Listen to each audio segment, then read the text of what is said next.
Également dans l'actualité, les députés nationaux, lors de la plénière de mercredi, ont débattu et adopté le projet de loi de reddition des comptes exercice 2023 ainsi que le projet de loi rectificative du budget 2024. Les deux textes de loi ont été déversés à la commission ECOFIN pour approfondir l'analyse et récolter d'autres suggestions des élus nationaux. Au débat général, les élus nationaux ont souligné les faibles taux d'exécution du budget d'investissement. Selon ces derniers, plusieurs projets ayant bénéficié des financements du gouvernement congolais n'ont pas été réalisés jusqu'à ces jours. Ils ont également mis en lumière la faible collecte des recettes publiques par le gouvernement central.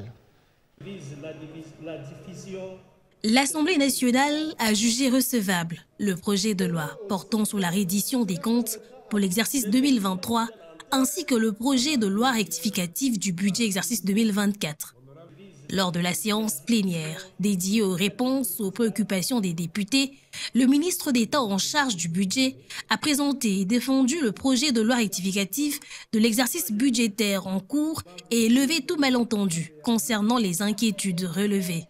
De prime abord, ici est de souligner que l'allocation des ressources a privilégié les dépenses contraignantes, à savoir le service de la dette, les dépenses salariales, la rétrocession aux administrations financières, les 40% des recettes à caractère national et les autres charges exerçant une pression sur les recettes, notamment les dépenses sécuritaires.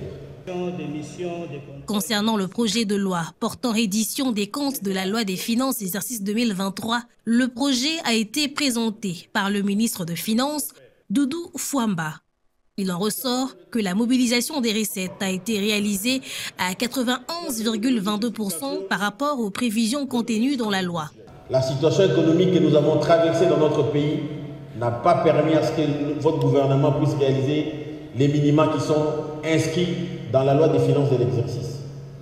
Ces raisons sont à la base de ces contre-performances et nous pensons qu'au cours des exercices suivants, si les raisons sont, si nous pouvons arriver à avoir de meilleurs rendements compte tenu du contexte économique qui est en train de se profiler à l'horizon. Dans intervention, les élus nationaux ont fait des remarques autour de deux projets de loi actuellement en cours d'examen. Ils ont par ailleurs fustigé des dépassements budgétaires en faveur de certaines institutions publiques. Nous allons contrôler chaque trimestre ces gouvernements. Ils ont été trop libres, on les a appelés les Warions. Ils se sont partagés les marchés pour exécution des PDS à 45 territoires. Un membre du gouvernement qui récupère un marché d'exécution des PDS à 45 territoires. Il fait ce qu'il veut, il joue avec l'argent, avec ses campagnes électorales. C'est ce qui s'est passé. Mais la population n'a presque rien vu. Les ministres des Finances, mais aussi du budget, n'ont pas respecté l'orthodoxie budgétaire. Ils n'ont pas mis l'accent sur les fondamentaux de la bonne gouvernance. Mais il faut aussi avouer que le dépassement budgétaire peut arriver.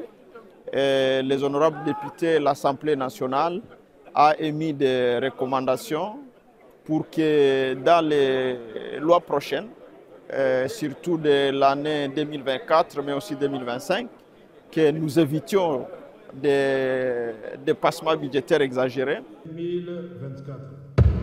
Au final, l'Assemblée nationale a déclaré ce projet de loi recevable aux petites heures du matin avant de le transmettre à la Commission économique et financière qui a 10 jours pour un examen détaillé avant l'adoption en plénière.